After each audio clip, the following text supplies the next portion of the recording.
Science.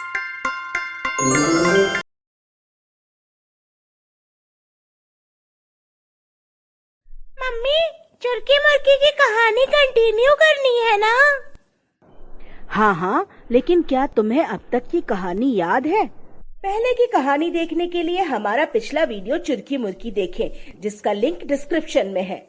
अब तक आपने देखा कि शिवी और टीपू लड़ते हुए घर आते हैं। शिवी टीचर की और एक पिल्ले की मदद करती है तो टीपू उसे चमची बोलकर चिढ़ाता है। फिर मम्मी दोनों को चुरकी मुर्की की कहानी सुनाती है।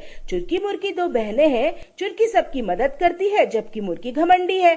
चुरकी अपनी नानी के घर जाती है। रास्ते में उसे एक बेर का पेड़, गौशाला और मिट्टी का टीला मिलता है। वो सबकी मदद करती है, नानी का भी ख्याल रखती है। बदले में उसे ढेर सारे गिफ्ट मिलते हैं। वो गिफ्ट देखकर मुर्की भी नानी के घर जाने का प्लान बनाती है। अब आगे। और मुर्की भी नानी के घर चल देती है। रास्ते में उसे भी बेर का पेड़, गौशाला और टीला मिलता है। मुर्की, मेरा एक काम कर दो।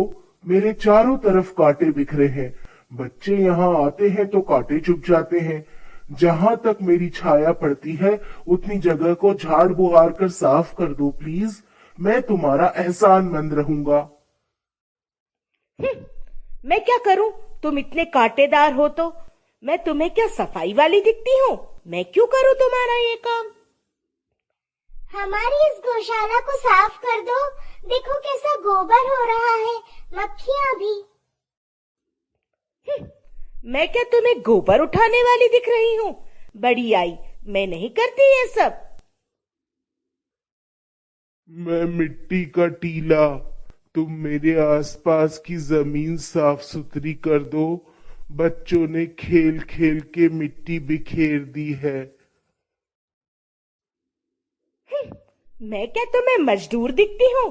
मैं नहीं करती ये सब काम। वैसे भी धूल मिट्टी के काम मेरे बस के नहीं। ऐसे सबको नीचा दिखाकर मुर्की अपनी नानी के घर पहुंच जाती है। नानी मुर्की को देखकर बहुत खुश होती है। अच्छा किया बेटा, आ गई। अब कुछ दिन यहीं रहना। अब मेरा तो बुढ़ापा है, मुझसे तो कुछ बनता नहीं।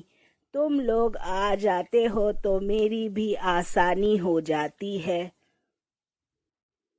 नानी, मुझसे तो किसी काम की उम्मीद मत रखना। मैं तो मेहमान बनकर आई हूँ। मैं कल ही चली जाऊंगी। अब जल्दी बताओ खाने में क्या है? नानी को मुर्की की बात बहुत बुरी लगती है। अगले दिन जब वो जाने लगती है तो नानी उसे रोकती भी नहीं। नानी, मैं जा रही हूँ, आप मुझे कोई गिफ्ट नहीं दोगी? चुरकी को तो आपने इतना कुछ दिया। चुरकी को मैंने क्या दिया? वो तो कुछ भुट्टे तोड़ के लाई थी खुद ही खेत से। कुछ सब्जियां थी जो उसी ने उगाई थी। मुर्की मन मसोस कर वापस चल देती है। ये नानी कितनी झूठी है ना। बस चुरकी को प्यार करती है, सब उससे प्यार करते हैं। चमची है ना वो सबकी। उसे इतने गिफ्ट और मुझे कुछ नहीं। ऐसा सोचते सोचते वो टीले के पास से गुजरती है।